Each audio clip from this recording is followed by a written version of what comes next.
Sebelum ceritanya dimulai, silahkan tulis di kolom komentar dari daerah mana saja teman-teman yang menonton cerita ini. Jangan lupa like dan subscribe agar channel Cerita Balas Diam bisa semakin berkembang dan bisa mempersembahkan cerita yang lebih menarik lagi. Udara di ruang keluarga terasa berat, seolah ikut menahan napas menunggu badai pecah. Di sofa kulit berwarna gading yang mahal, Hikam menatap Karisah, istrinya, dengan mata menyala-nyala.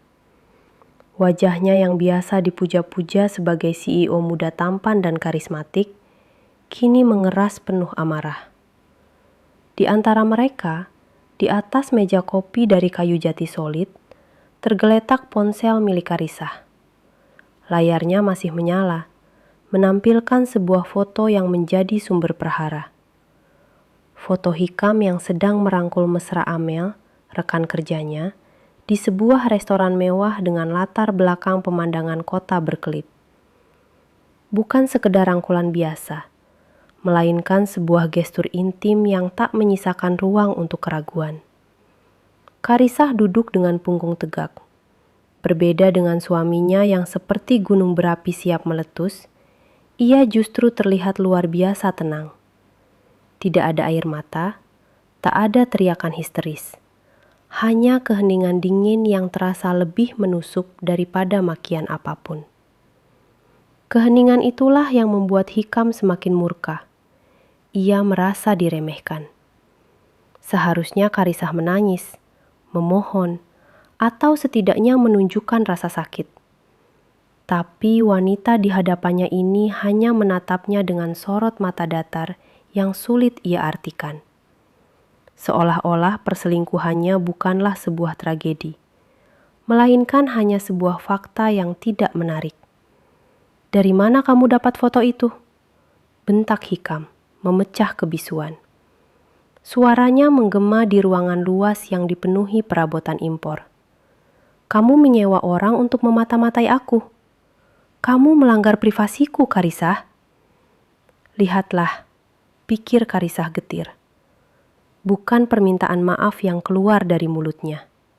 Bukan penyesalan, melainkan tuduhan balik. Ia dituduh melanggar privasi suaminya yang jelas-jelas telah mengkhianati janji suci pernikahan mereka. Karisah menarik napas perlahan, menjaga agar suaranya tetap stabil. "Pentingkah dari mana aku mendapatkannya, Mas? Yang lebih penting adalah apa yang ada di foto itu. Apa kamu bisa menjelaskannya?" "Menjelaskan apa?" Hikam tertawa sinis, sebuah tawa yang terdengar kejam. "Semua sudah jelas, bukan? Kamu tidak perlu penjelasan. Kamu hanya perlu sadar di mana posisimu. Aku lelah denganmu, Karisah. Lelah dengan sikapmu yang membosankan, dingin seperti es. Apa kamu pikir aku bisa bertahan dengan istri yang seperti mayat hidup? Amel memberiku apa yang tidak pernah bisa kamu berikan. Semangat, gairah, dan penghargaan." Setiap kata yang diucapkan Hikam adalah belati tajam yang sengaja diarahkan ke jantungnya. Selama ini, Karisah diam bukan karena ia mayat hidup. Ia diam karena menahan diri, mengamati, dan memberi kesempatan. Kesempatan yang kini ia sadari telah habis terbuang sia-sia. Ia pikir, dengan kesabarannya, Hikam akan berubah menjadi pribadi yang lebih baik, menjadi pemimpin yang pantas untuk warisan keluarganya. Betapa naifnya dia. Tepat saat itu pintu kamar utama terbuka. Ibu Ningsih, ibu mertuanya, keluar dengan gaun tidur sutra yang mewah. Wajahnya yang penuh riasan malam menunjukkan kekesalan karena tidurnya terganggu. "Ada apa ini ribut-ribut?" "Hikam, kamu tidak lihat ini sudah jam berapa? Besok kamu harus memimpin rapat penting." Pandangan Ibu Ningsih kemudian jatuh pada Karisah, dan setiap sorot matanya berubah menjadi cemoohan. "Oh, pasti gara-gara kamu lagi. Ada masalah apa lagi yang kamu buat, hah? Kamu tidak bisa memberikan anakku tenang sedetik pun. Hikam segera memanfaatkan kehadiran ibunya sebagai sekutu. Lihat Bu, istriku ini berani-beraninya menuduhku selingkuh. Dia bahkan menyewa orang untuk memata-mataiku. Kurang ajar sekali. Ibu Ningsih berjalan mendekat, melirik foto di ponsel sekilas, lalu mendengus meremehkan. Bukannya terkejut atau marah pada putranya, ia justru menatap Karisah dengan tatapan menghakimi. Lalu kenapa kalau memang benar? Kamu harusnya introspeksi diri, Karisah. Kenapa suamimu sampai mencari kesenangan di luar? Itu pasti karena kamu tidak becus melayaninya. Kamu tidak bisa memberinya keturunan. Penampilanmu biasa-biasa saja, tidak bisa berdandan. Wanita macam apa kamu ini?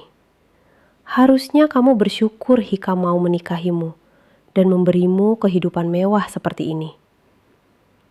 Darah Karisah terasa mendidih, namun wajahnya tetap tanpa ekspresi.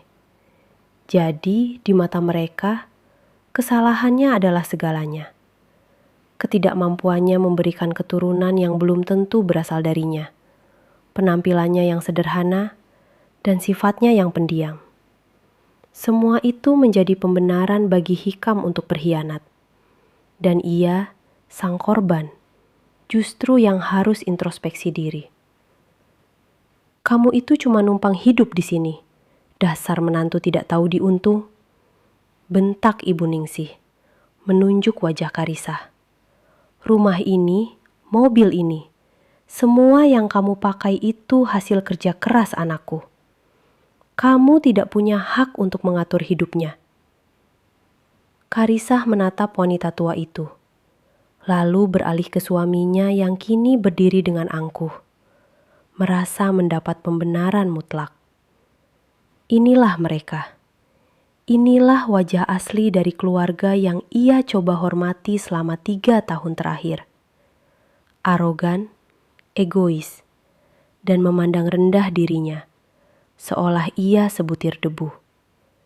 Semua topeng kebaikan dan citra keluarga terhormat yang mereka bangun di depan publik, luruh di hadapannya malam ini. Cukup sudah. Hikam merasa berada di atas angin. Ia berjalan mendekati Karisah, menatapnya dari atas dengan pandangan superior.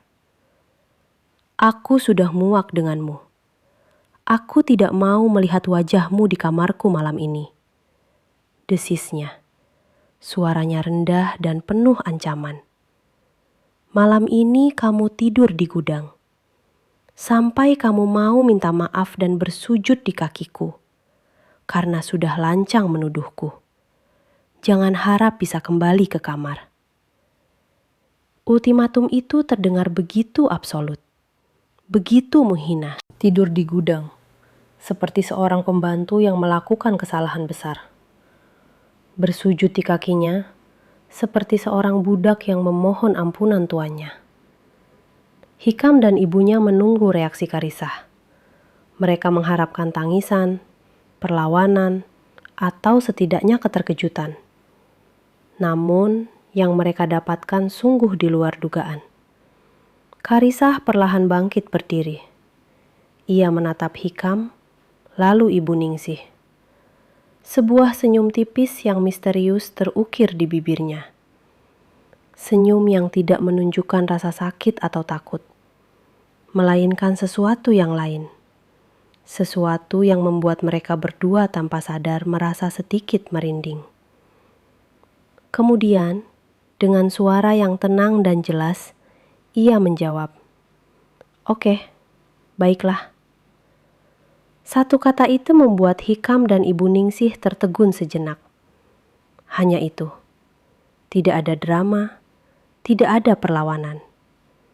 Karisah berbalik dan berjalan menuju pintu belakang yang mengarah ke gudang, tanpa menoleh sedikit pun. Langkahnya mantap dan tidak tergesa-gesa. Sikapnya yang begitu tenang justru terasa seperti sebuah penghinaan bagi Hikam. Seolah-olah hukumannya tidak berarti apa-apa baginya. Lihat Bu, Wanita tidak tahu diri itu. Geram Hikam, mencoba menutupi rasa aneh yang menjalar di hatinya. Ibu Ningsih hanya mencibir.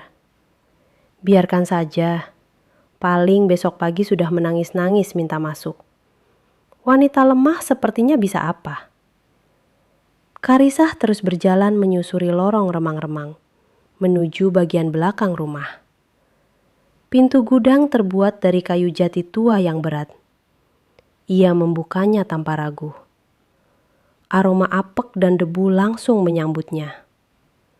Ruangan itu gelap dan pengap, dipenuhi tumpukan barang-barang lama yang sudah tidak terpakai.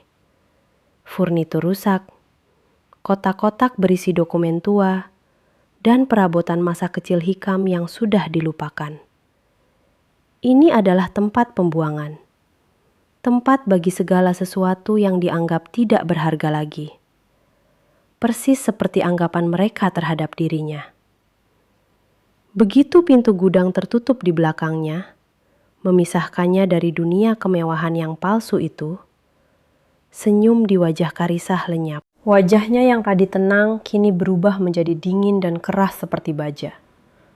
Matanya yang tadi datar kini berkilat tajam dalam kegelapan. Ia tidak menyalakan lampu. Cahaya rembulan yang masuk melalui satu-satunya jendela kecil di atas sudah cukup. Ia merogoh saku gaun rumahnya, bukan untuk mengambil sapu tangan, melainkan sebuah benda yang tak pernah diketahui Hikam atau siapapun di rumah ini. Sebuah ponsel kedua. Ponsel ramping berwarna hitam, tanpa aplikasi media sosial. Hanya berisi kontak-kontak rahasia dan akses ke sebuah dunia yang tak pernah mereka bayangkan. Jarinya dengan cepat menari di atas layar, membuka aplikasi pesan terenkripsi. Ia mengetik sebuah pesan singkat kepada kontak yang tersimpan dengan nama Oracle. Pesan yang akan menjadi aba-aba dimulainya sebuah badai kehancuran. Aktifkan protokol kehancuran, mulai dari aset pribadinya. Setelah pesan terkirim, ia memasukkan kembali ponsel itu ke sakunya. Ia menatap tumpukan barang rongsokan di sekelilingnya. Mereka pikir, dengan mengurungnya di sini, mereka telah menghukum dan merendahkannya. Mereka salah besar. Mereka tidak sedang mengurung seekor domba yang lemah. Mereka baru saja membangunkan seekor singa betina yang sedang tidur di dalam istananya sendiri. Malam di gudang ini bukanlah sebuah hukuman. Ini adalah sebuah deklarasi perang. Di tengah kegelapan gudang yang menyesakkan, ingatan Karisah melayang kembali ke masa lalu. 3 tahun yang lalu, di taman belakang rumah sakit yang asri, ayahnya yang terbaring lemah di kursi roda menggenggam tangannya. Wajah bijaksana itu tampak lelah. Namun matanya masih memancarkan cahaya kecerdasan yang sama. Saat itu, ayahnya, Tuan Larasati, pendiri Larasati Group, sebuah konglomerasi raksasa yang menjadi induk perusahaan tempat Hikam bekerja, memberinya sebuah wasiat yang tak biasa. Karisah, Papa tahu kamu mencintai Hikam, ujar ayahnya dengan suara serak. Papa sudah memeriksa latar belakangnya. Dia cerdas, ambisius, pekerja keras. Dia punya potensi menjadi pemimpin yang hebat, tapi potensi saja tidak cukup. Nak, yang paling penting adalah karakter. Kekuasaan itu seperti palu. Di tangan yang benar, ia bisa membangun istana. Di tangan yang salah, ia bisa menghancurkan segalanya. Karisah muda mendengarkan dengan saksama. Lalu apa yang harus aku lakukan, Pa? Papa akan merestui pernikahan kalian. Papa bahkan akan menempatkannya sebagai CEO di salah satu anak perusahaan kita. Memberinya kekuasaan yang ia dambakan. Tapi ada satu syarat. Sembunyikan identitasmu. Biarlah dia mengenalmu sebagai Karisah, gadis yatim piatu sederhana yang kau perkenalkan padanya. Jangan tunjukkan kekayaan atau kekuasaanmu yang sesungguhnya.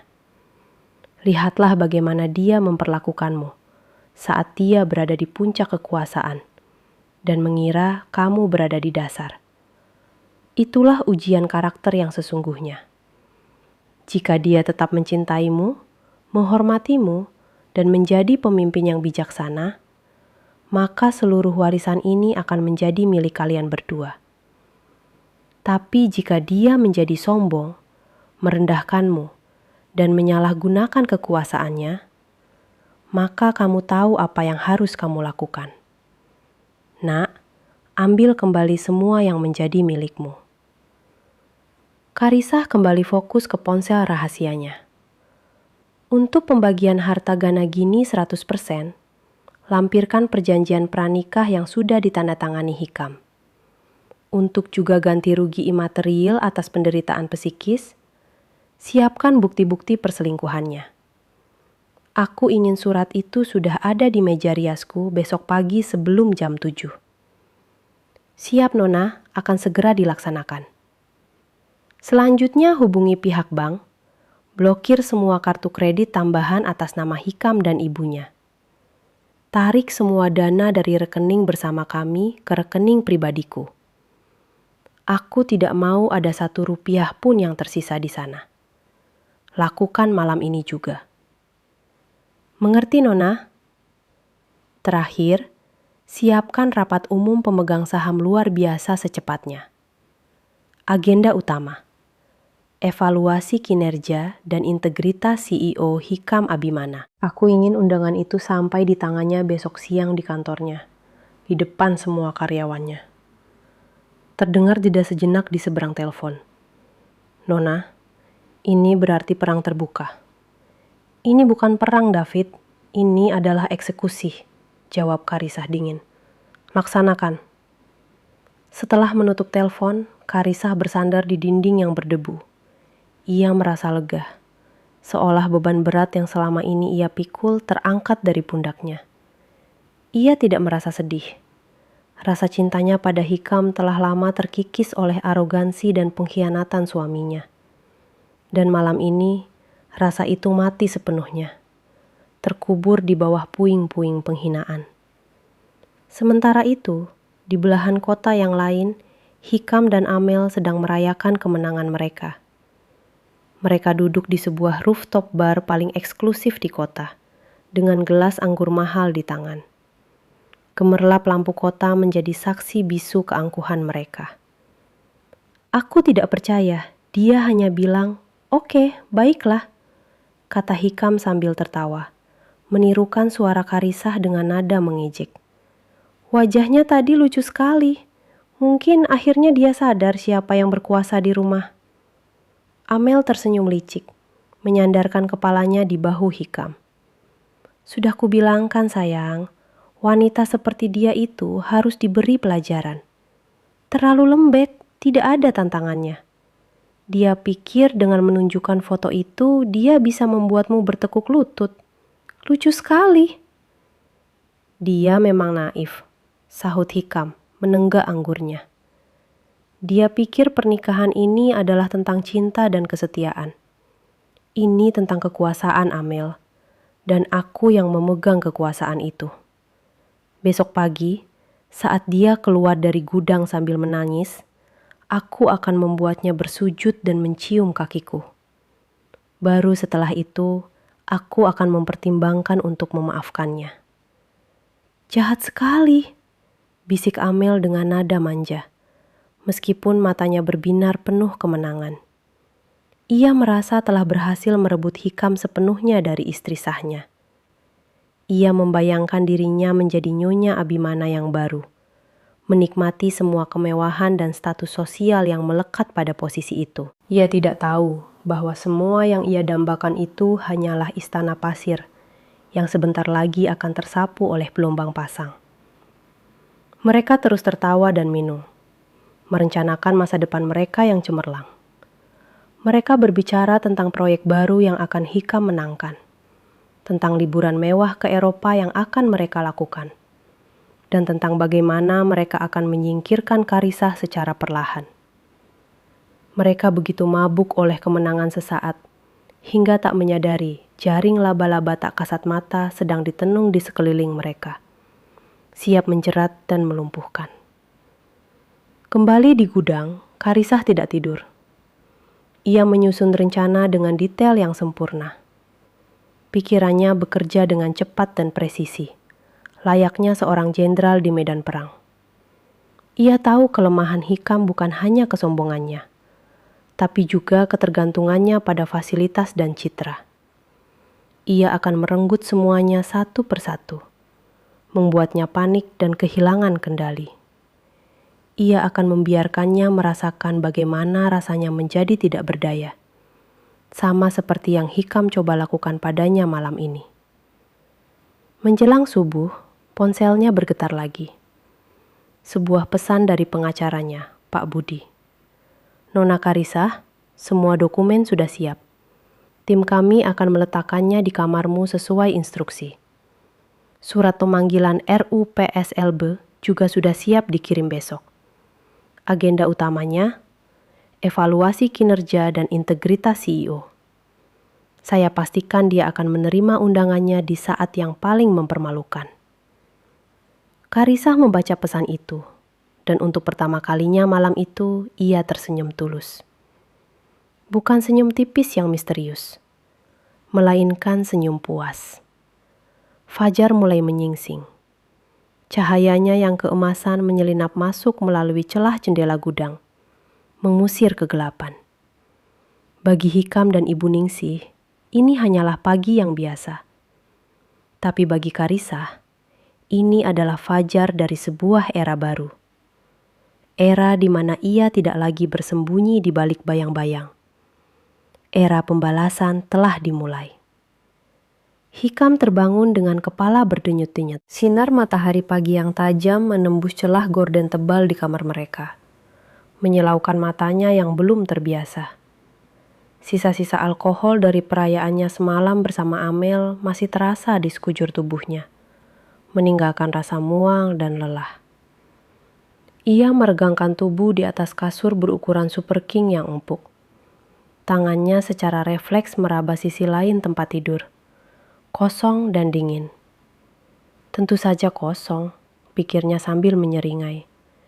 Karisah pasti meringkuk ketakutan di gudang yang kotor itu. Ia membayangkan istrinya yang bodoh itu dengan mata sembab karena menangis semalaman, gemetar kedinginan dan penuh penyesalan. Sebentar lagi pasti wanita itu akan mengetuk pintu kamar, memohon ampun dengan suara serak, dan bersedia melakukan apa saja, termasuk bersujud di kakinya, agar diizinkan masuk kembali. Gambaran itu memberinya kepuasan yang luar biasa. Ia merasa seperti seorang raja yang baru saja menghukum bawahannya yang tidak patuh. Dengan langkah angkuh, ia bangkit dari tempat tidur dan berjalan menuju kamar mandi. Selesai membersihkan diri, ia mengenakan jubah mandi sutra dan keluar dari kamar, mengharapkan pemandangan seorang istri yang tersiksa di depan pintu. Tapi lorong di luar sepi. Tidak ada tanda-tanda keberadaan Karisah. Hikam mengerutkan kening. Aneh, apa hukumannya kurang berat? Apa wanita itu masih keras kepala? Rasa kesal mulai menjalari dirinya. Ia berjalan ke ruang makan. Meja makan yang biasanya sudah terisi sarapan hangat, kini kosong melompong. Para asisten rumah tangga tampak bekerja dalam keheningan yang canggung. Tidak berani menatapnya. Di mana Karisah? Tanya Hikam dengan nada ketus pada salah satu asisten rumah tangga yang sedang membersihkan meja. Wanita parubaya itu tampak terkejut dan gugup. Saya tidak melihat Nyonya Karisah pagi ini, Tuan.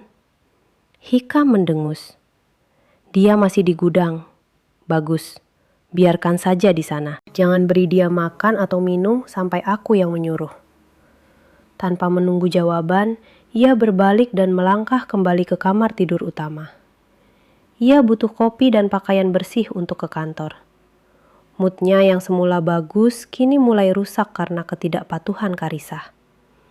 Sambil menggerutu, ia membuka pintu lemari pakaian raksasa yang menempati satu sisi dinding kamar.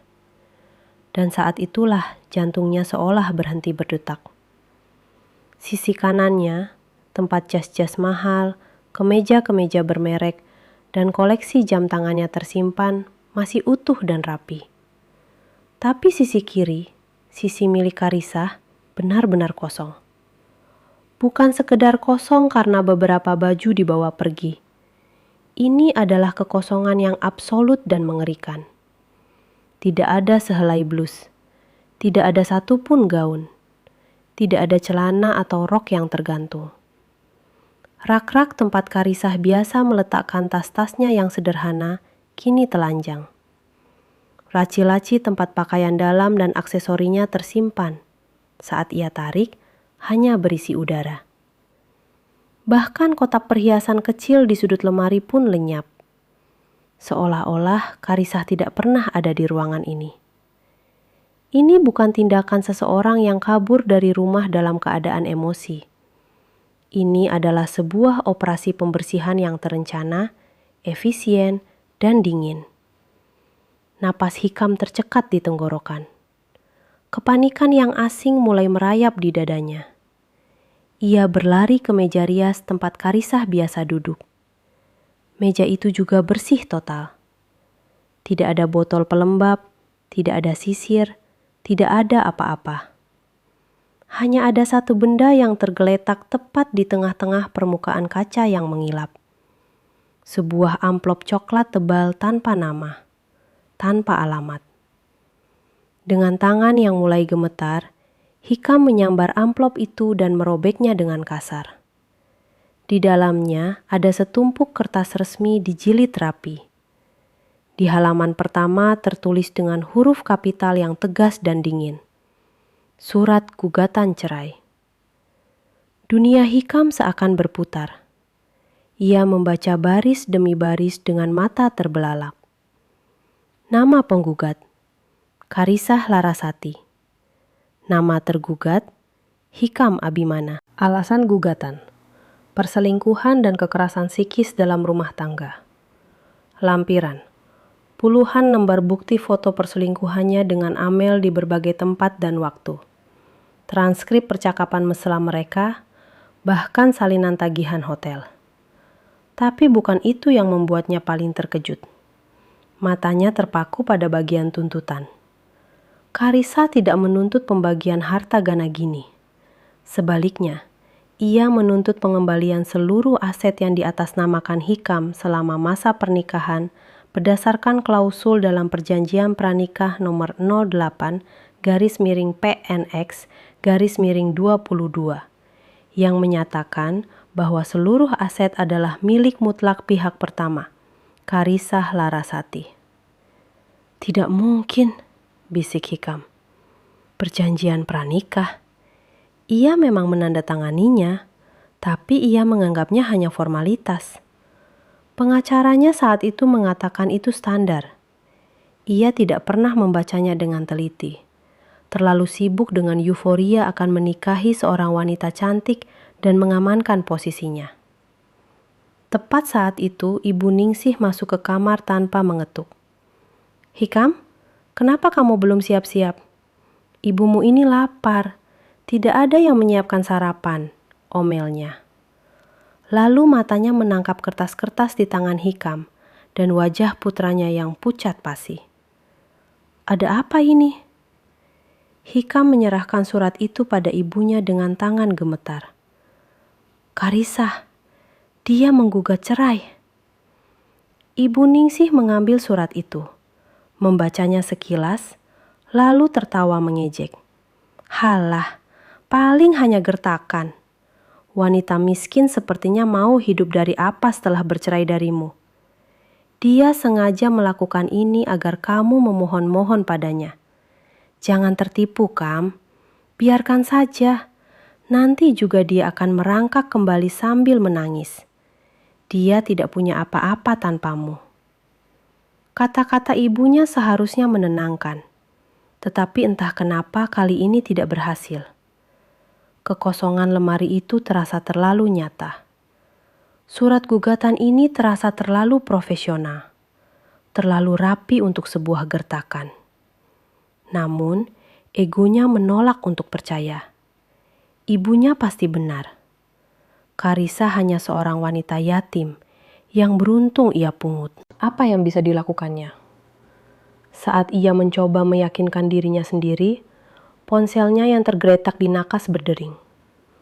Nama yang tertera di layar adalah Relationship Manager, Platinum Bank.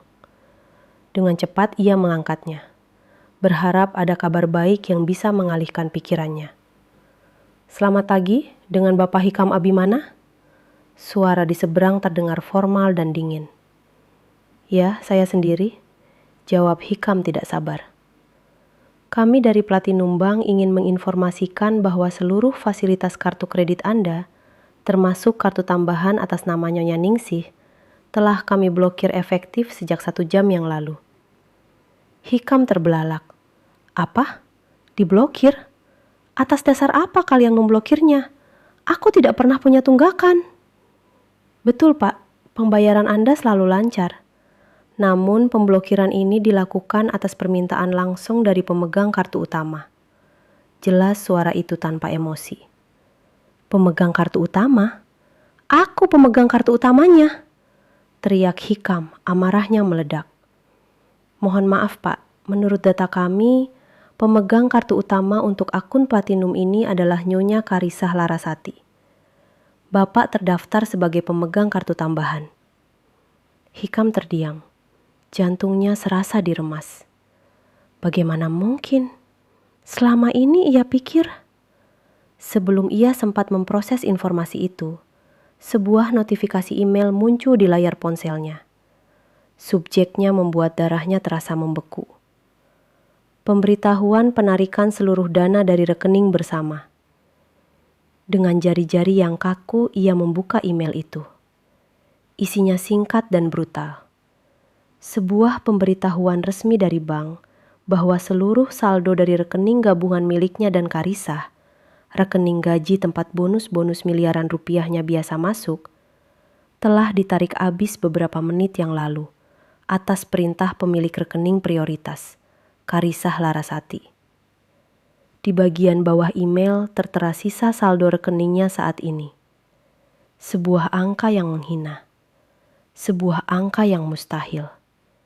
0. Hikam menatap layar ponselnya, lalu menatap wajah ibunya yang masih meremehkan situasi, lalu kembali menatap surat gugatan cerai di tangannya. Seringai arogannya telah lenyap, digantikan oleh ekspresi pucat pasi penuh ketakutan. Ini bukan gertakan. Ini bukan kemarahan seorang istri yang cemburu. Ini adalah sebuah serangan. Serangan yang cepat, senyap, dan menghancurkan. Dan ia baru saja menyadari bahwa ia sama sekali tidak mengenal wanita yang telah ia tiduri selama 3 tahun terakhir. Kepala Hikam terasa pusing. Bukan lagi karena sisa alkohol, melainkan karena syok dan kepanikan murni. 0. Angka itu terus berputar-putar di benaknya. Semua kerja kerasnya, bonus-bonus fantastis yang ia banggakan, lenyap dalam sekejap mata. Bagaimana mungkin Carissa, wanita pendiam yang pengeluaran bulanannya tidak lebih besar dari uang bensin mobil sportnya, bisa melakukan ini? Siapa pemegang kartu utama? Siapa pemilik rekening prioritas? Pertanyaan-pertanyaan itu menghantamnya tanpa henti. "Ada apa, Kam? Kenapa wajahmu seperti itu?" tanya Ibu Ningsih, mulai merasakan ada yang tidak beres. Hikam tidak menjawab. Ia melemparkan ponselnya ke atas tempat tidur dan bergegas mengenakan pakaian kerjanya. Pikirannya kacau balau. Pasti ada kesalahan.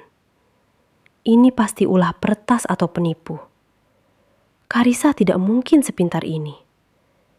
Ia harus segera ke bank, ke kantor, membereskan kekacauan ini. Sambil memakai dasinya dengan terburu-buru, Ia menyambar kunci mobil dan berlari keluar kamar. Perjalanan menuju kantor terasa seperti mimpi buruk. Ia mengemudikan mobilnya dengan kecepatan tinggi, mengabaikan klakson dan makian dari pengendara lain.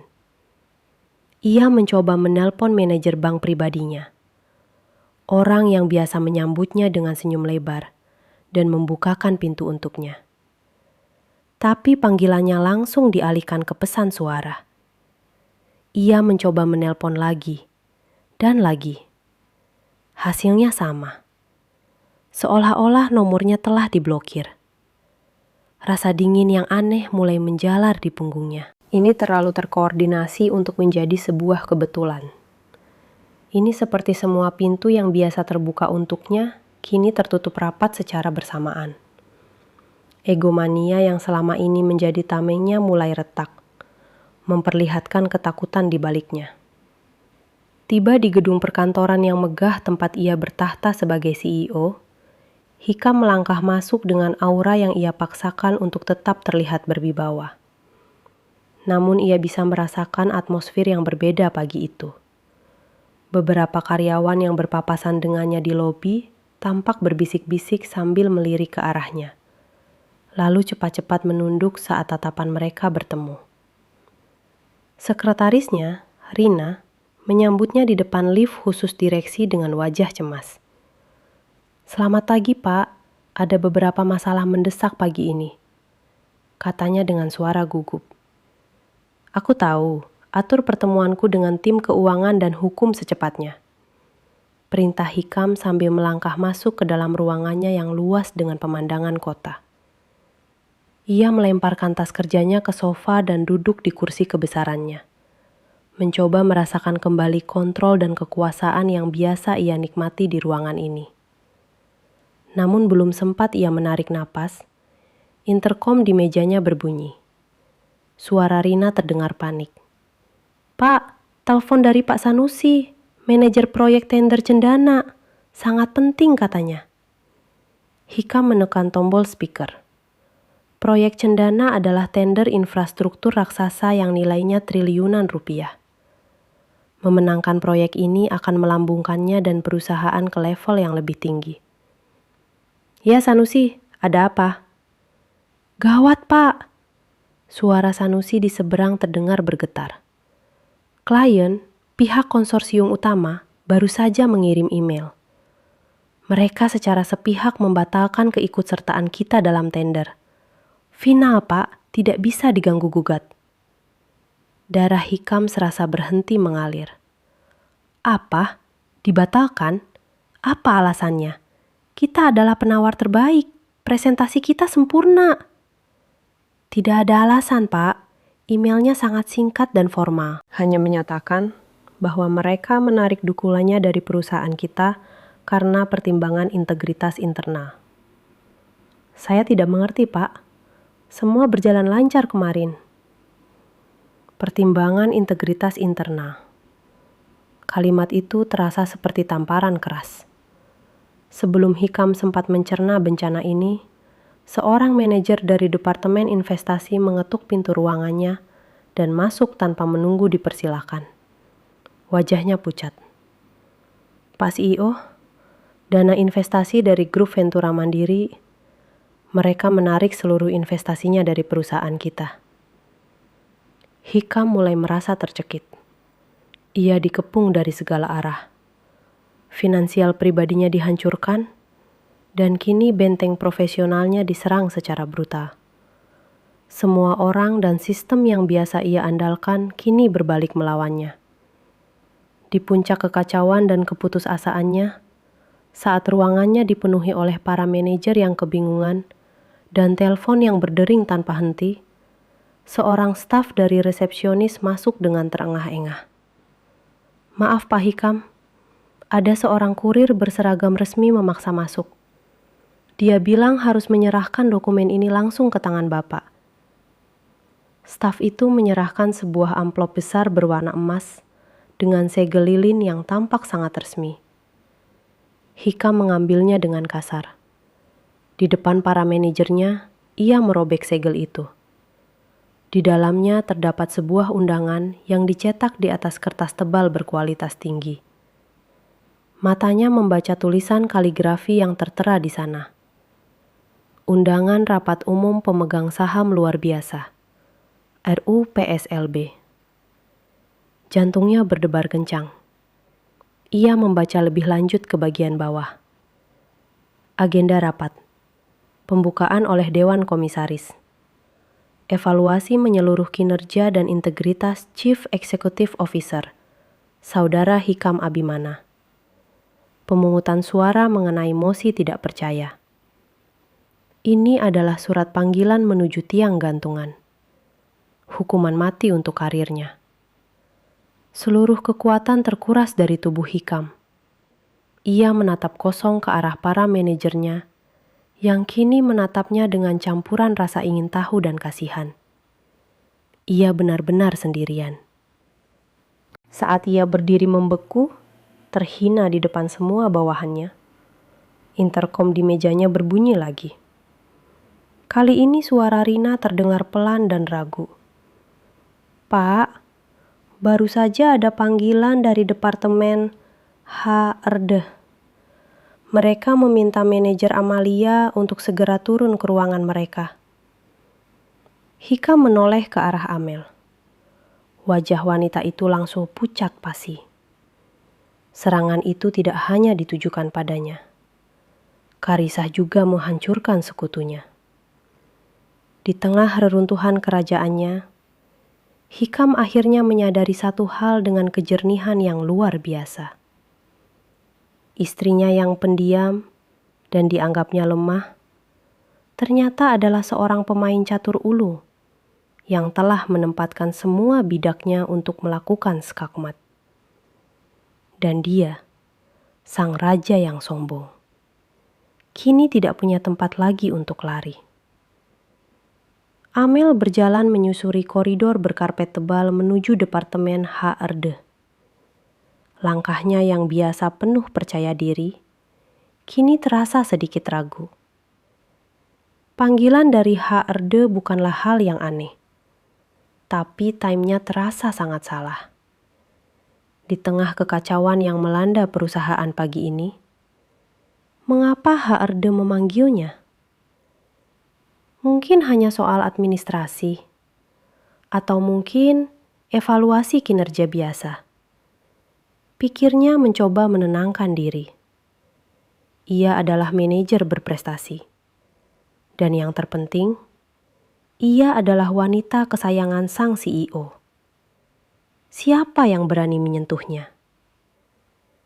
Namun saat ia membuka pintu ruang rapat HRD yang ditunjuk, rasa percaya dirinya langsung menguap.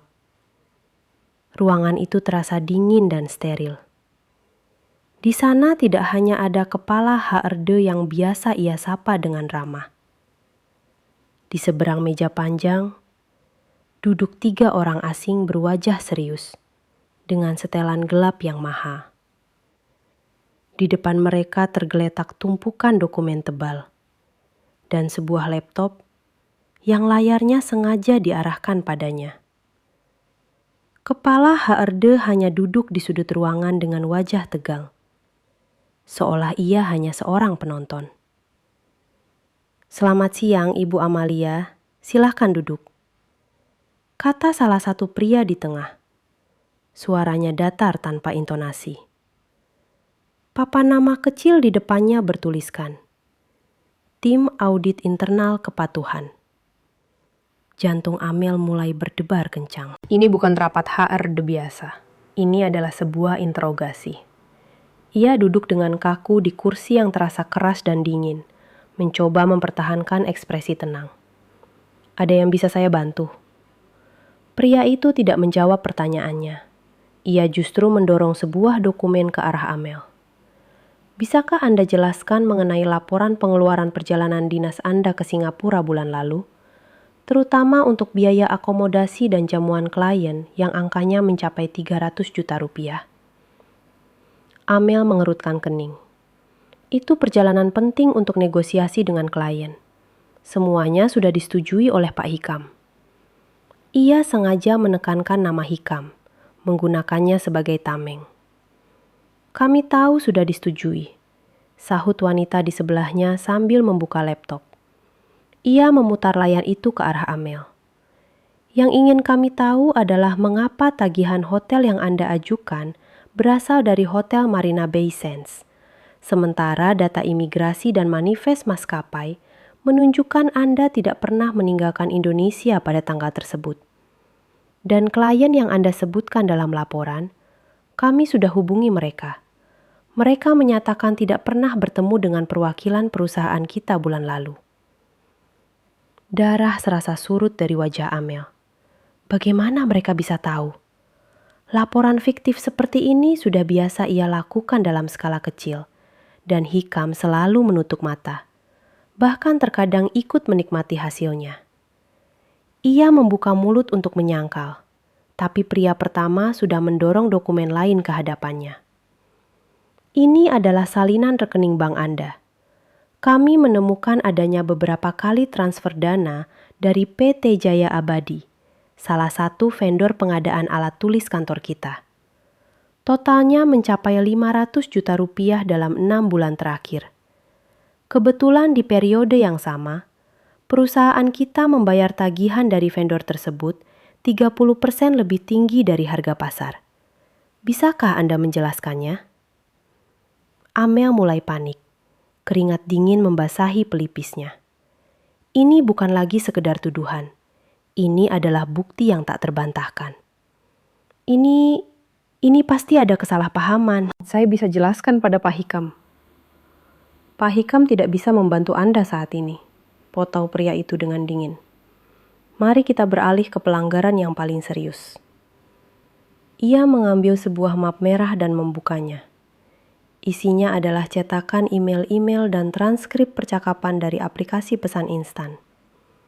Kami menemukan bahwa selama 3 bulan terakhir, Anda telah secara sistematis mengirimkan data internal perusahaan ke alamat email pribadi milik Hermawan, direktur dari perusahaan kompetitor kita, PT Graha Persada. Termasuk di dalamnya adalah rincian proposal tender proyek cendana, strategi penawaran kita, dan daftar harga rahasia. Kali ini Amel benar-benar tidak bisa berkata-kata. Seluruh tubuhnya gemetar. Ia merasa telanjang. Semua kebusukannya dikuliti satu persatu di bawah tatapan dingin para auditor ini. Ia telah berkhianat pada perusahaan. Menjual rahasia demi keuntungan pribadi dan janji posisi yang lebih baik dari Hermawan jika mereka berhasil menjatuhkan perusahaan Hikam. Ini fitnah. Bukti itu pasti palsu. Kalian menjebak saya, teriaknya putus asa. Wanita auditor itu hanya menatapnya dengan pandangan kasihan. Semua data digital ini sudah diverifikasi oleh tim forensik kami. Log server tidak bisa berbohong, Ibu Amalia. IP address pengirim cocok dengan jaringan yang Anda gunakan, baik di kantor maupun di apartemen Anda. Napas Amel terasa sesak. Tamat sudah. Karirnya, reputasinya, semuanya hancur. Dalam kepanikannya, ia kembali mencoba menggunakan senjata terakhirnya. Kalian tidak bisa melakukan ini padaku. Aku kekasih Pak Hikam. Dia tidak akan membiarkan ini terjadi. Kepala tim audit bersandar di kursinya, menatap Amel dengan tatapan tajam. Pertama, status hubungan pribadi Anda dengan CEO tidak relevan dengan tindak pidana korporasi yang telah Anda lakukan. Kedua, seperti yang sudah kami katakan, otoritas CEO saat ini sedang dalam peninjauan serius oleh Dewan Komisaris dan pemegang saham. Beliau tidak dalam posisi untuk melindungi siapapun, termasuk dirinya sendiri. Kalimat itu menghantam Amel seperti palu godam. Jadi, Hikam benar-benar tidak berdaya. Ia telah salah bertaruh. Ia mengira Hikam adalah raja yang perkasa. Padahal ternyata hanya bidak yang sebentar lagi akan disingkirkan dari papan permainan. Kepala HRD yang sejak tadi diam, akhirnya angkat bicara dengan suara gemetar. Berdasarkan bukti-bukti yang tidak terbantahkan ini, perusahaan memutuskan untuk memberhentikan Anda secara tidak hormat. Efektif sejak saat ini juga. Anda diminta untuk mengembalikan semua aset perusahaan dan akses Anda ke seluruh sistem telah dicabut. Perusahaan juga akan menempuh jalur hukum dan melaporkan tindak penggelapan serta spionase industri ini kepada pihak yang berwajib. Dipecat, dilaporkan ke polisi. Ancaman penjara membayangi di depan matanya. Dunia Amel runtuh seketika.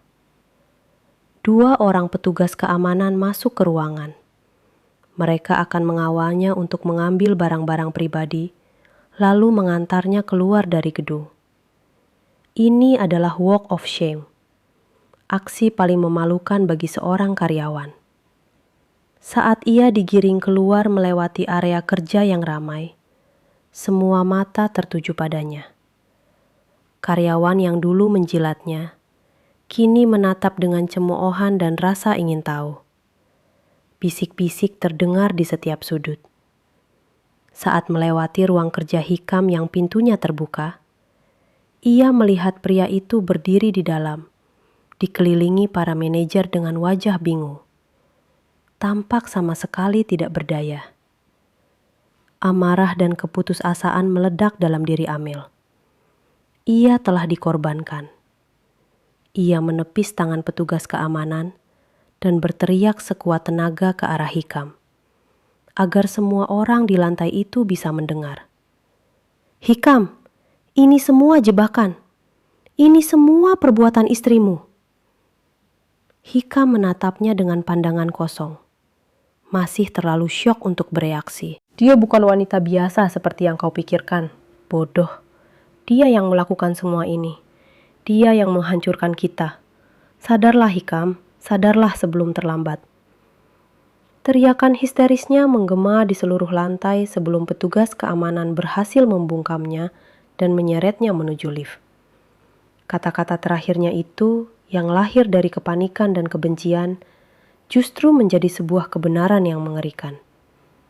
Kata-kata itu berputar-putar di benak Hikam, menembus kabut kebingungannya.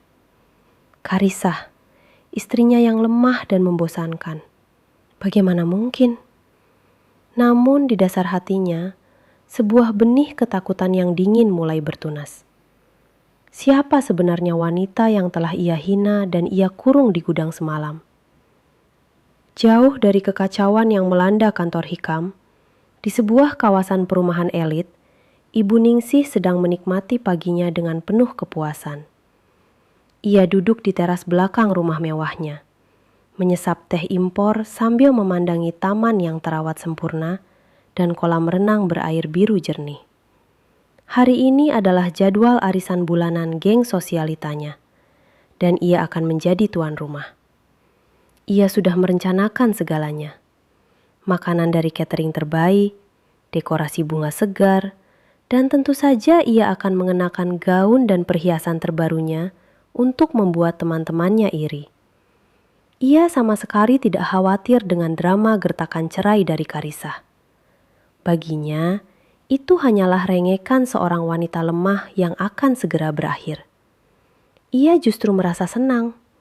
Kejadian semalam membuktikan bahwa putranya, Hikam, memegang kendali penuh.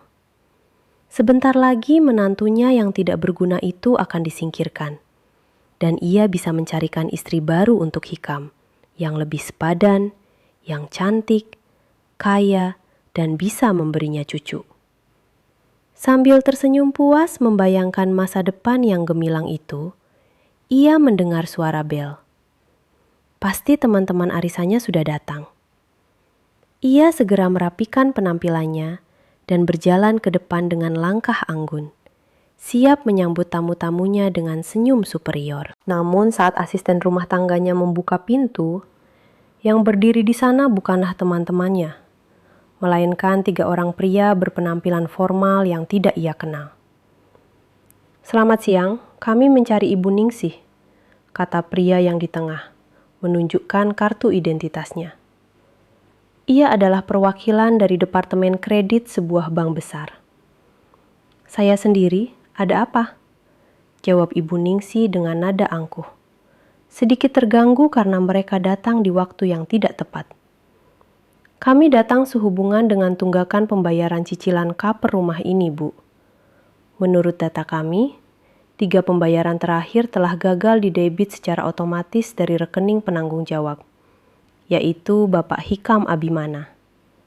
Sesuai prosedur, kami telah mengirimkan surat peringatan, namun tidak ada tanggapan.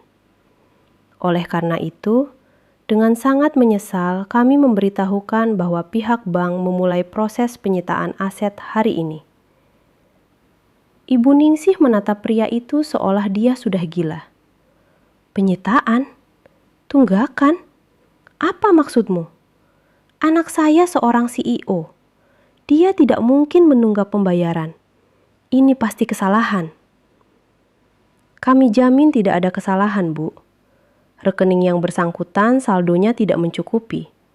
Surat perintah penyitaan kami sudah sah secara hukum. Jawab pria itu dengan tenang sambil menyerahkan setumpuk dokumen resmi. Tepat saat Ibu Ningsih hendak membentak lagi, sebuah mobil derek besar berhenti di depan gerbang rumahnya. Dari mobil itu turun 2 orang berseragam dari sebuah perusahaan leasing. Salah satu dari mereka mendekat. Permisi, Bu. Kami dari perusahaan pembiayaan kendaraan. Kami di sini untuk menarik unit mobil sedan mewah dengan nomor polisi B1NSI yang terdaftar atas nama Bapak Hikam Abimana karena tunggakan pembayaran selama 3 bulan. Dunia Ibu Ningsih seakan runtuh. Rumahnya akan disita, dan mobil mewah yang menjadi kebanggaannya akan ditarik paksa. Dan yang terburuk dari semuanya, beberapa mobil teman-teman arisannya mulai berdatangan. Mereka berhenti di kejauhan. Para penumpangnya menatap pemandangan di depan rumahnya dengan ekspresi terkejut dan penuh rasa ingin tahu.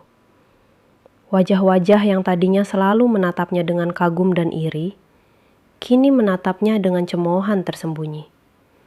Tunggu, jangan sentuh mobil saya. Kalian tidak tahu siapa saya. Jerit Ibu Ningsih. Rasa malunya berubah menjadi amarah. Anak saya Hikam. Dia akan menuntut kalian semua sampai bangkrut. Ancamannya tidak berpengaruh. Para petugas itu bekerja dengan efisien dan tanpa emosi. Mereka mengabaikan teriakannya. Sementara petugas bank mulai memasang pelang. Aset ini dalam pengawasan bank, di depan pagarnya. Petugas leasing sudah berhasil menaikkan mobil mewahnya ke atas truk derek. Teman-teman sosialitanya yang melihat drama itu, satu persatu memutar balik mobil mereka dan pergi. Sambil sibuk menelpon teman-teman lain untuk menyebarkan gosip terpanas hari itu. Dalam sekejap, dunianya yang gemerlap, status sosial yang ia bangun dengan susah payah di atas kekayaan putranya, hancur berkeping-keping. Ditinggal sendirian di depan rumahnya yang sebentar lagi bukan lagi miliknya, Ibu Ningsih menangis histeris. Ia berlari masuk ke dalam, menyambar ponselnya dan menelpon Hikam. Hikam, apa yang terjadi? Orang bank datang mau menyita rumah. Mobil ibu juga ditarik. Kamu di mana? Cepat bereskan semua ini. Semburnya ditelepon tanpa basa-basi. Dari seberang, ia hanya bisa mendengar suara putranya yang terdengar lirih dan putus asa. Aku tidak bisa, Bu. Semuanya sudah berakhir. Apa maksudmu berakhir? Kamu itu CEO. Gunakan kekuasaanmu. Aku sudah tidak punya kekuasaan apa-apa lagi, Bu. Semuanya diblokir. Proyek dibatalkan, aku akan dipecat. Tangis Ibu Ningsih semakin menjadi-jadi. Ia tidak bisa menerima kenyataan ini. Ini semua pasti karena wanita sialan itu, Karissa. Dalam kemarahannya, ia mulai mengobrak-abrik laci di ruang kerja Hikam. Mencari-cari akta rumah, surat berharga, apapun yang bisa ia gunakan untuk melawan. Ia menarik sebuah laci yang jarang dibuka, dan tangannya menyentuh sebuah map tebal yang sudah berdebu. Karena penasaran, ia membukanya. Isinya adalah dokumen yang ia kenali sebagai surat perjanjian pranikah antara Hikam dan Karisah, yang dulu ia anggap remeh. Dulu ia hanya menertawakannya, berpikir, buat apa surat seperti itu jika Karisah tidak punya harta apa-apa. Didorong oleh firasat buruk, ia mulai membacanya. Sebagian besar isinya adalah bahasa hukum yang tidak ia mengerti. Tapi kemudian matanya terpaku pada satu klausul. Pasal 4 tentang kepemilikan aset. Ia membacanya sekali, lalu 2 kali, lalu 3 kali. Setiap kata terasa seperti tamparan yang lebih menyakitkan dari penyitaan rumah dan mobilnya. Klausul itu berbunyi, disepakati oleh kedua belah pihak bahwa seluruh aset, baik bergerak maupun tidak bergerak, yang diperoleh atau dinikmati oleh pihak kedua, Hikam Abimana, selama masa pernikahan, termasuk namun tidak terbatas pada properti, kendaraan, saham di perusahaan afiliasi, dan saldo rekening, yang sumber dananya berasal dari pihak pertama atau entitas yang terafiliasi dengan keluarga pihak pertama, adalah hak milik mutlak pihak pertama, Karisah Larasati. Napas Ibu Ningsih tercekat. Tangannya yang memegang kertas itu gemetar hebat. Jadi rumah ini, mobil ini, semua kemewahan yang ia nikmati, semua uang yang Hikam hasilkan dari posisinya sebagai CEO, semuanya bukan milik mereka. Semuanya adalah milik Karisah. Mereka tidak kehilangan apa-apa, karena sejak awal mereka memang tidak pernah memiliki apa-apa. Mereka hanya menumpang di atas kekayaan wanita, yang selama ini mereka hina dan mereka anggap sebagai benalu. Kenyataan itu menghantamnya dengan kekuatan badai, membuatnya terduduk lemas di lantai di tengah istananya yang ternyata hanyalah istana pinjaman. Hikam terduduk lemas di kursi CEO-nya. Ruangan yang dulu terasa seperti pusat alam semestanya, kini terasa seperti peti mati yang mewah. Telepon di mejanya yang biasanya berdering tanpa henti, kini membisu. Para manajer yang tadi memenuhi ruangannya telah pergi, meninggalkan Hikam sendirian dalam kehampaan yang memekakkan telinga. Mereka pergi bukan karena masalah sudah selesai, tapi karena mereka sadar tidak ada lagi yang bisa diselamatkan. Sang kapten sudah tenggelam bahkan sebelum kapalnya benar-benar karam. Teriakan Amel sebelum diseret pergi terus terngiang di kepalanya. Ini semua perbuatan istrimu. Dia bukan wanita biasa. Disusul oleh isak tangis ibunya di telepon yang di sela-sela isakannya menyebut tentang perjanjian pranikah, dan bagaimana semua aset ternyata adalah milik Karisah. Dua potongan informasi itu, yang datang dari dua wanita yang paling ia andalkan, kini menyatu menjadi sebuah kebenaran yang mengerikan. Ini bukan nasib buruk. Ini bukan kebetulan. Ini adalah sebuah desain. Sebuah rencana penghancuran yang dirancang dengan kecerdasan dan ketelitian yang brutal. Dan arsitek di balik semua ini adalah wanita yang sama yang ia kurung di gudang pengap. Wanita yang ia anggap bodoh dan membosankan. Rasa takut yang dingin, yang belum pernah ia rasakan sebelumnya, mulai merayap naik dari tulang punggungnya. Siapa Karisah? Pertanyaan itu menghantamnya dengan kekuatan penuh. Selama 3 tahun pernikahan, ia tidak pernah benar-benar peduli.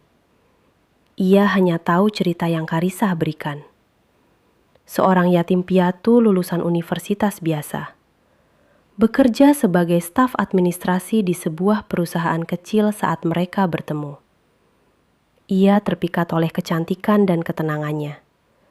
Menganggapnya sebagai kanvas kosong yang sempurna untuk ia lukis dengan kemewahan dan statusnya. Ia tidak pernah bertanya lebih dalam tentang keluarganya, tentang latar belakangnya, karena ia terlalu sibuk memamerkan latar belakangnya sendiri.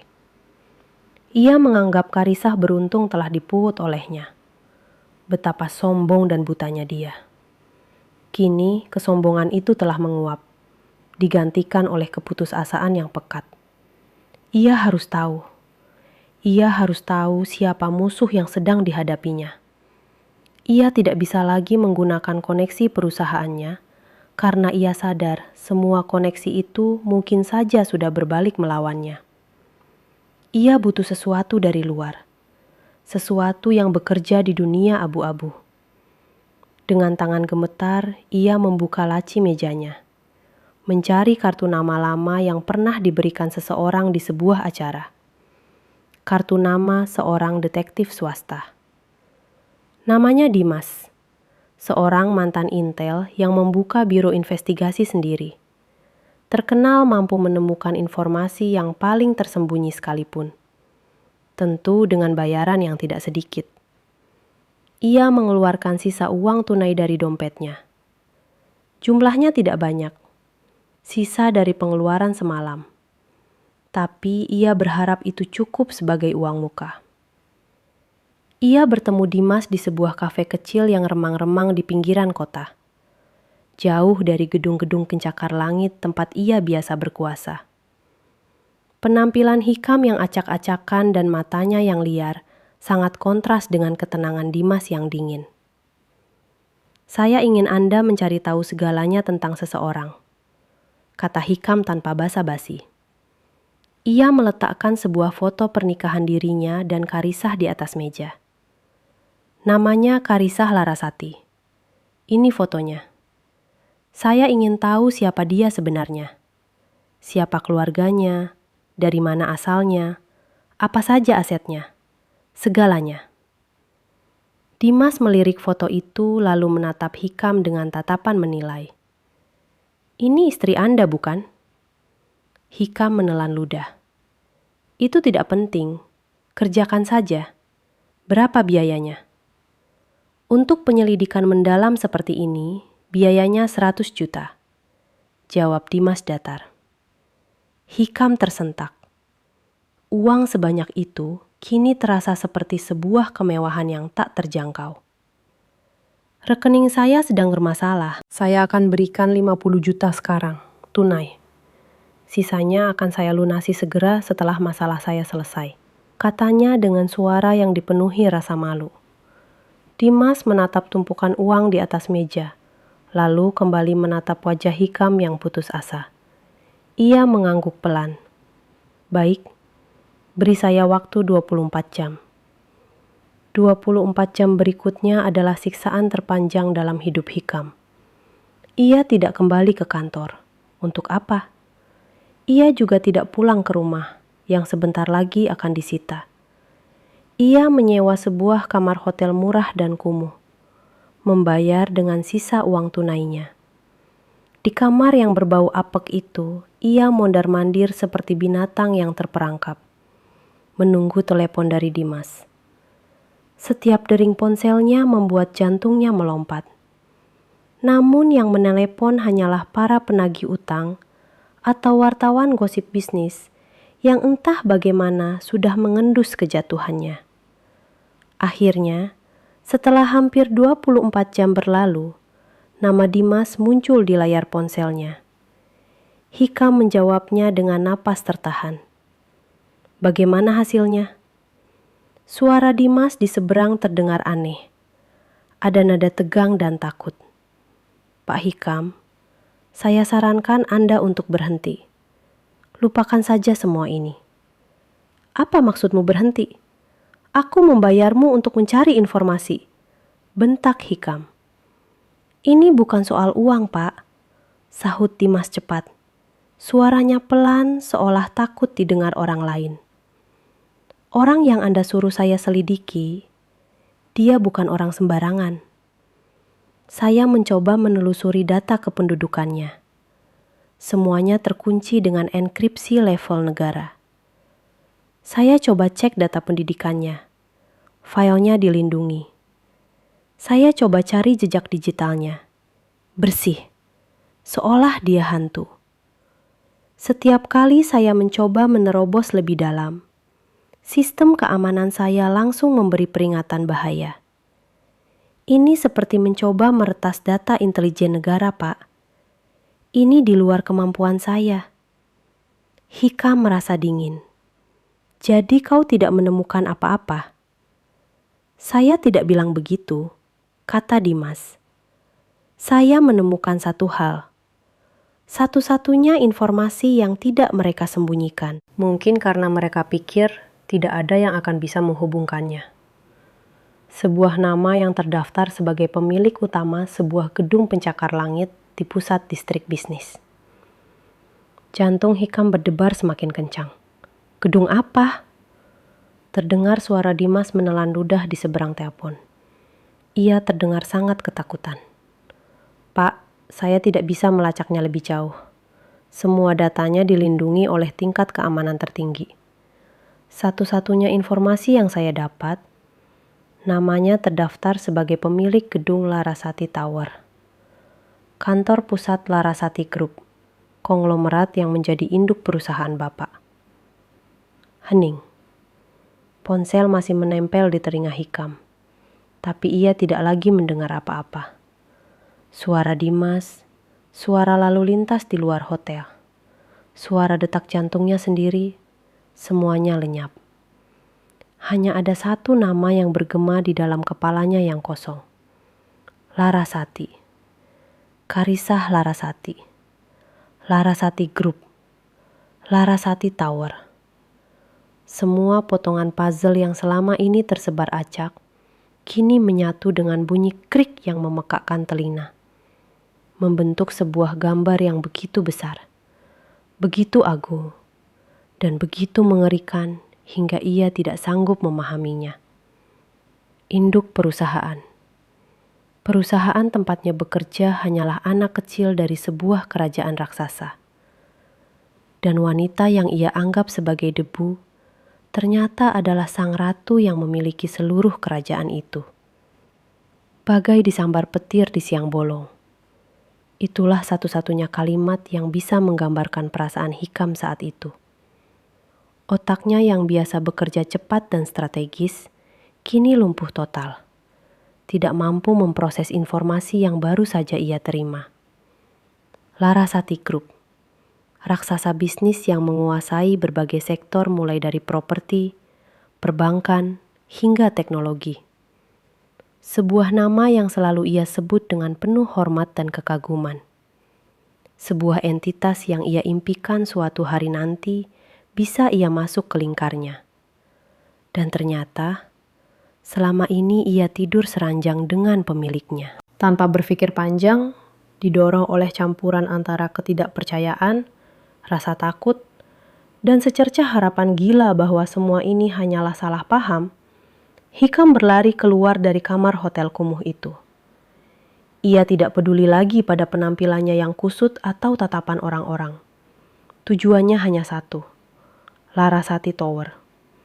Ia harus melihatnya dengan mata kepala sendiri. Ia harus bertemu Karisah. Ia menyetop taksi dan menyebutkan alamat gedung itu. Sepanjang perjalanan, pemandangan kota yang biasa ia lihat dari jendela mobil mewahnya dengan perasaan superior, kini tampak asing dan mengancam. Gedung-gedung pencakar langit yang dulu ia anggap sebagai taman bermainnya, kini seolah menatapnya dengan cemoohan. Puncaknya adalah ketika Larasati Tower yang menjulang megah mulai terlihat di kejauhan, berkilauan di bawah sinar matahari sore. Tampak seperti sebuah tahta raksasa yang terbuat dari baja dan kaca. Taksi berhenti di depan lobi utama yang luar biasa megah. Lantainya terbuat dari marmer impor. Langit-langitnya tinggi menjulang dengan lampu kristal raksasa. Dan puluhan orang berjas mahal berlalu lalang dengan aura profesional yang kental. Dengan sisa-sisa wibawanya sebagai seorang CEO, Hikam melangkah masuk. Namun baru beberapa langkah, dua orang petugas keamanan berbadan tegap dengan sigap mencekatnya. "Maaf Pak, ada yang bisa kami bantu?" Tanya salah satu dari mereka dengan nada sopan namun tegas. "Saya Hikam Abimana, CEO dari PT Cakrawiguna. Saya ada janji bertemu dengan pemilik gedung ini," kata Hikam. Suaranya terdengar kurang meyakinkan bahkan di telinganya sendiri. Petugas itu berbicara pelan ke alat komunikasi di kerahnya, lalu menatap Hikam kembali. "Mohon maaf Pak, tidak ada nama Bapak dalam daftar tamu hari ini. Anda tidak bisa masuk tanpa janji temu." Ditolak di lobi. Sebuah penghinaan yang tak pernah ia bayangkan. Ia yang biasa disambut dengan karpet merah, kini bahkan tidak bisa melewati pintu putar. "Saya harus bertemu dengannya, ini sangat penting," serunya. Nadanya mulai putus asa, menarik perhatian beberapa orang di lobi. Tepat saat petugas keamanan hendak memaksanya keluar, lift pribadi di sudut lobi terbuka. Dari dalamnya keluar seorang pria muda berpenampilan necis dengan kacamata berbingkai tipis. Pria itu menatap lurus ke arah Hikam. Tatapannya dingin dan tajam. Hikam mengenalinya sebagai salah satu anggota Dewan Komisaris di Larasati Group, yang sesekali datang ke perusahaannya untuk inspeksi. "Biarkan dia masuk," kata pria itu kepada petugas keamanan. Ia kemudian berjalan mendekati Hikam. "Nona Karisah sudah menunggu Anda." Hikam tertegun. Nona Karisah, bukan Nyonya Hikam. Panggilan itu saja sudah menunjukkan segalanya. Ia mengikuti pria itu, yang ia tahu bernama David, menuju lift pribadi dalam keheningan. Di dalam lift yang bergerak naik dengan cepat dan tanpa suara, Hikam bisa melihat pantulan dirinya di dinding cermin. Seorang pria yang hancur. David sama sekali tidak menatapnya, hanya berdiri tegak menatap pintu lift. Seolah Hikam hanyalah sebuah paket yang harus ia antar.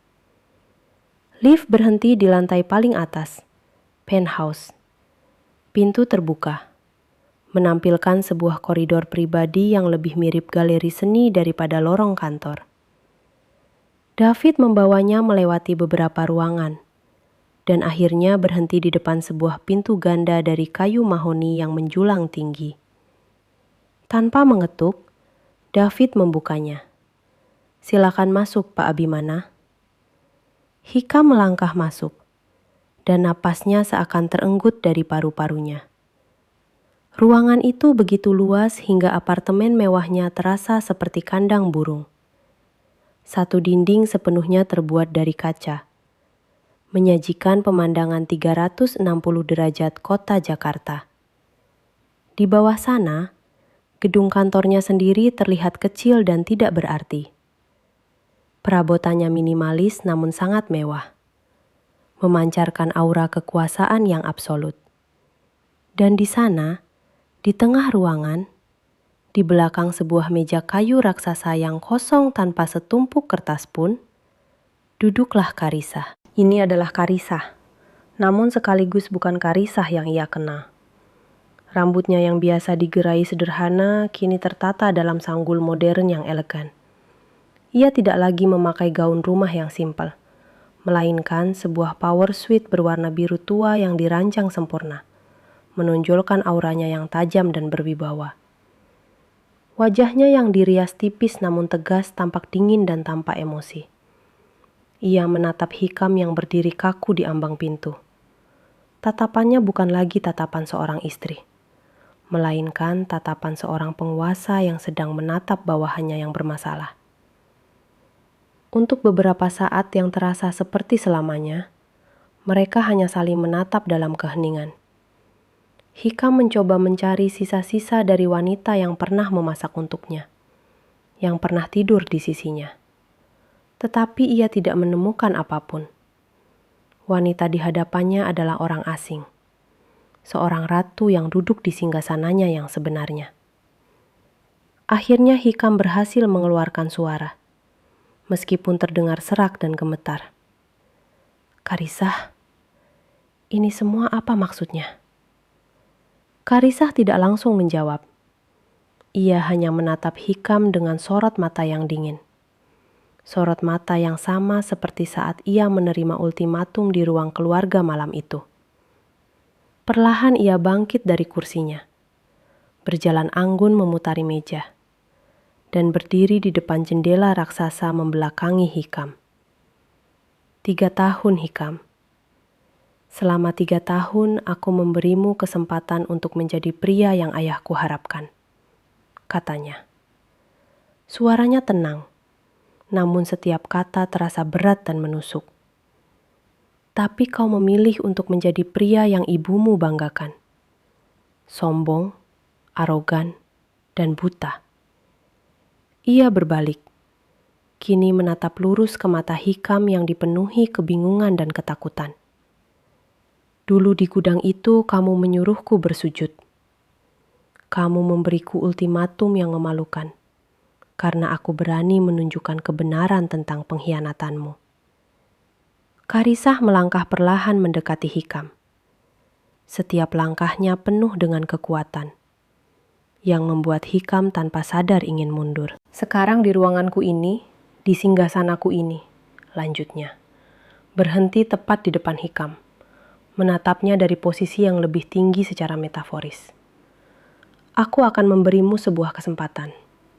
Kesempatan untuk menjelaskan di hadapan seluruh dewan direksi besok pagi, mengapa aku harus menyelamatkan sisa-sisa karirmu yang menyedihkan. Malam itu Hikam tidak bisa tidur. Kesempatan yang diberikan Karisah bukanlah sebuah anugerah, melainkan bentuk siksaan yang lebih kejam. Bagaimana ia bisa menjelaskan sesuatu yang tidak bisa dibenarkan? Bagaimana ia bisa membela diri di hadapan dewan direksi yang jelas-jelas berada di pihak Karisah?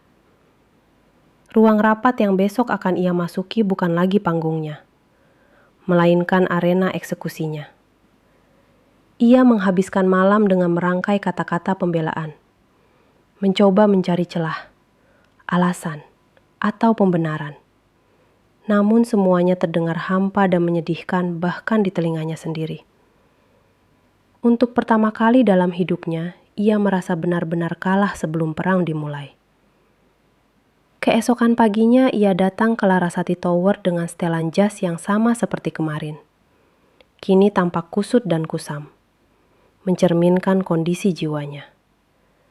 David sudah menunggunya di lobi dan mengantarnya langsung ke ruang rapat dewan direksi.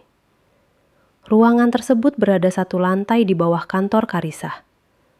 Sebuah ruangan megah dengan meja kayu ek panjang yang dikelilingi oleh kursi-kursi kulit berukiran. Seluruh anggota dewan komisaris dan pemegang saham kunci Larasati Group telah hadir. Mereka adalah pria dan wanita parubaya dengan aura kekuasaan dan kecerdasan.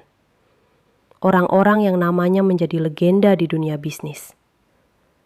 Mereka semua menatap Hikam saat ia masuk. Bukan dengan tatapan marah, melainkan dengan tatapan dingin penuh kekecewaan. Seolah menatap sebuah investasi yang gagal total. Hikam duduk di kursi tunggal yang telah disiapkan untuknya di ujung meja, membuatnya tampak seperti seorang terdakwa di pengadilan.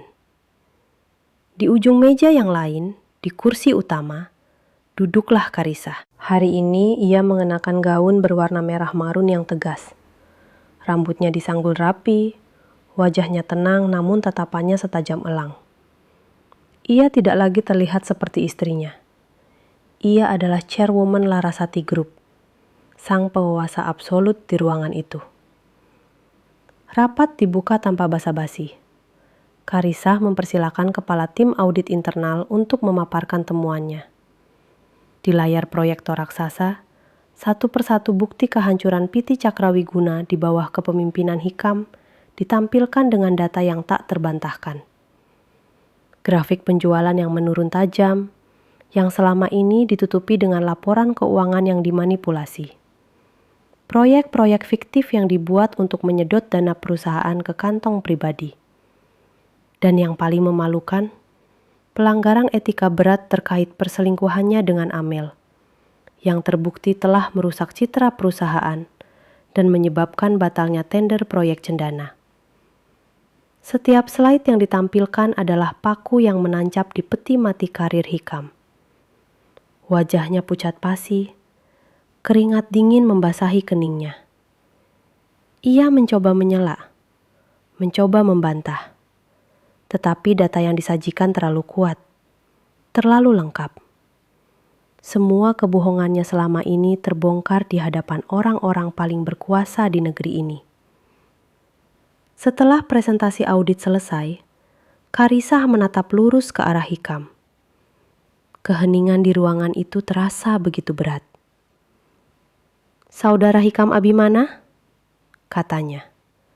Suaranya yang jernih dan tenang menggema di seluruh ruangan.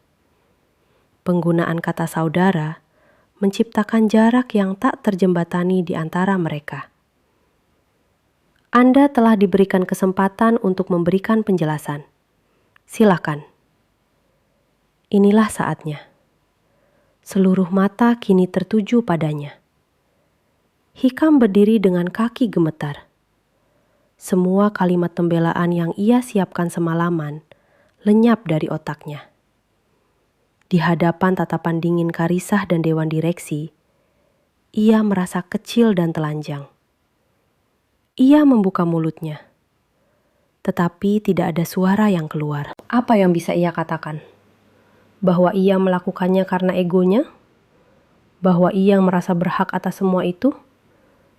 Akhirnya dengan suara serak, ia hanya bisa mengucapkan kata-kata yang sama sekali tidak ia rencanakan. "Saya mengaku salah. Semua yang ada di laporan itu benar. Saya telah gagal sebagai pemimpin, dan saya telah gagal sebagai seorang suami." Ia menatap Karisah, bukan lagi dengan tatapan seorang CEO, melainkan tatapan seorang pria yang hancur. "Karisah, aku..." "Cukup!" potong Karisah dengan tegas, tidak membiarkannya menggunakan nama panggilan mereka. "Ini adalah forum bisnis, bukan sesi konseling pernikahan.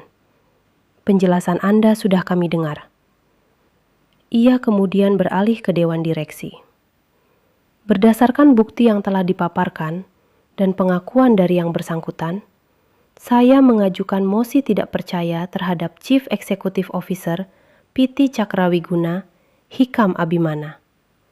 Saya merekomendasikan pemecatan secara tidak hormat dan menuntut yang bersangkutan untuk mengembalikan seluruh kerugian perusahaan sesuai dengan perhitungan tim audit." Seorang anggota dewan yang paling senior angkat bicara. "Mosi diterima. Apakah ada yang menolak?" Tidak ada satupun suara penolakan. Keheningan adalah tanda persetujuan mutlak. Ketukan palu di atas meja terdengar 3 kali, menandai akhir dari segalanya. Karir yang Hikam bangun dengan susah payah, status yang ia puja-puja, semuanya lenyap dalam sekejap mata. Rasa putus asa yang luar biasa melandanya. Ia tidak peduli lagi pada Dewan Direksi, pada reputasinya, atau pada apapun. Satu-satunya hal yang ada di benaknya adalah kehilangan. Ia tidak hanya kehilangan pekerjaan dan harta. Ia telah kehilangan seorang wanita yang ternyata jauh lebih berharga dari semua itu. Wanita yang telah ia sia-siakan dengan kebodohannya. Didorong oleh gelombang penyesalan yang tak tertahankan, Hikam melakukan hal yang tak pernah ia bayangkan kemudian di dunia. Ia berjalan terhuyung-huyung dari kursinya, menyusuri meja panjang itu, dan di hadapan seluruh Dewan Direksi yang menatapnya dengan kaget, ia menjatuhkan dirinya di lantai. Ia bersujud, dahinya menyentuh lantai dingin di dekat kaki Karisah. "Karisah, aku mohon maafkan aku," isaknya. Suaranya pecah oleh air mata penyesalan yang akhirnya tumpah. Aku menyesal. Aku benar-benar menyesal telah menyakitimu. Beri aku satu kesempatan lagi untuk memperbaiki semuanya. Ruangan itu hening seketika. Para anggota dewan tampak tidak nyaman melihat pemandangan seorang pria dewasa yang menangis dan bersujud. Namun Karisah tetap tidak bergeming. Ia menatap kepala Hikam yang tertunduk di lantai dengan ekspresi wajah yang tidak terbaca, dingin dan kosong. Penyesalan Hikam, sujudnya, air matanya, semuanya terasa terlambat. Perlahan ia mencondongkan tubuhnya sedikit. Suaranya berbisik, namun cukup jelas untuk didengar oleh Hikam. Penyesalanmu tidak ada harganya, Hikam. Sama seperti permintaan maaf yang kamu tuntut dariku malam itu di gudang. Ia kemudian menegakkan tubuhnya kembali dan berkata dengan suara yang kembali tegas dan berwibawa, ditujukan kepada petugas keamanan yang berjaga di pintu. Bawa dia keluar. 6 bulan berlalu sejak hari penghakiman di ruang rapat Dewan Direksi. Langit Jakarta masih sama, dipenuhi gedung-gedung pencakar langit yang berlomba meraih awan. Namun peta kekuasaan di dalamnya telah berubah. Nama Karisah Larasati kini menjadi buah bibir di dunia bisnis. Ia tidak lagi bersembunyi di balik bayang-bayang. Ia mengambil alih langsung posisi CEO di PT Cakrawiguna, merombak total manajemen, dan dengan tangan dingin serta visi yang cemerlang, ia berhasil membalikan keadaan perusahaan dari ambang kehancuran menjadi salah satu anak perusahaan Larasati Group yang paling bersinar. Kisahnya, seorang wanita yang bangkit dari pengkhianatan untuk merebut kembali tahtanya, menjadi inspirasi. Wajahnya menghiasi sampul majalah-majalah bisnis terkemuka, bukan lagi sebagai istri seorang CEO, melainkan sebagai sang ratu itu sendiri. Di sisi lain spektrum kehidupan, nasib Hikam dan ibunya terjun bebas ke titik terendah. Hikam kehilangan segalanya. Seluruh asetnya disita untuk membayar ganti rugi kepada perusahaan. Namanya masuk dalam daftar hitam dunia korporat. Tidak ada satupun perusahaan yang mau merekrut seorang mantan CEO yang dipecat secara tidak hormat karena kasus korupsi dan pelanggaran etika. Ijazah dan pengalamannya yang dulu ia banggakan, kini tidak ada harganya. Untuk menyambung hidup, ia terpaksa melakukan pekerjaan apapun yang bisa ia dapatkan. Ia yang dulu terbiasa memerintah ribuan karyawan, kini harus menunduk menerima perintah. Ia yang dulu memakai jas seharga puluhan juta, kini memakai seragam kerja kasar yang lusuh dan berbau keringat. Ibu Ningsih, yang terusir dari kemewahan, kini tinggal di sebuah rumah kontrakan sempit di gang padat penduduk. Tanpa teman sosialita, tanpa kemewahan, harinya diisi dengan keluhan dan penyesalan. Terus-menerus menyalahkan Hikam atas nasib buruk yang menimpa mereka. Adegan terakhir dari kejatuhan mereka terjadi di sebuah sore yang panas dan berdebu.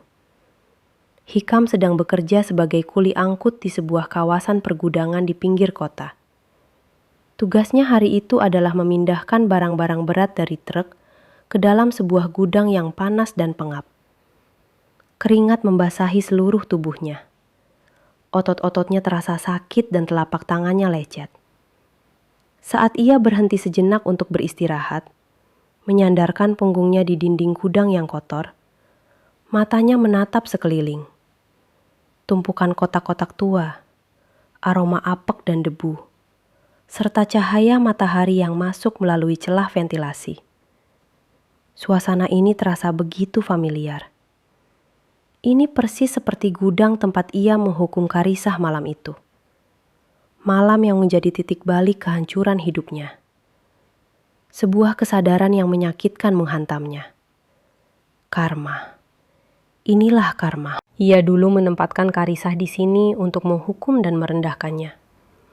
Kini takdir menempatkan dirinya di tempat yang sama, bukan sebagai hukuman semalam, melainkan sebagai kenyataan hidupnya sehari-hari. Ia menatap tangannya yang kapalan dan kotor. Tangan yang dulu biasa ia gunakan untuk menandatangani kontrak miliaran rupiah. Air mata yang sesungguhnya. Air mata penyesalan yang lahir bukan dari ketakutan kehilangan harta, melainkan dari kesadaran penuh atas kesalahannya. Akhirnya jatuh membasahi pipinya yang kotor oleh debu. Sementara itu di puncak Larasati Tower, di singgasananya yang terbuat dari baja dan kaca, Karisah berdiri menatap matahari yang mulai terbenam, mewarnai langit Jakarta dengan semburat jingga keemasan. Di tangannya ia memegang secangkir teh hangat. Wajahnya tampak tenang dan damai. Ia telah melewati badai dan keluar sebagai pemenang.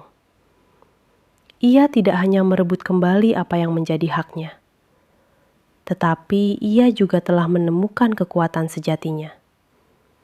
Kekuatan yang selama ini terpendam di balik peran seorang istri yang sabar. Ponselnya bergetar. Sebuah pesan dari David. "Nona, proses perceraian sudah final. Anda resmi bebas." Karisah membaca pesan itu dan sebuah senyum tulus terukir di bibirnya.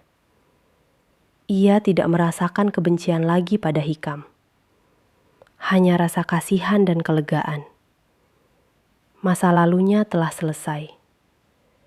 Ia meletakkan cangkirnya, menatap cakrawala kota yang kini terbentang di bawah kakinya.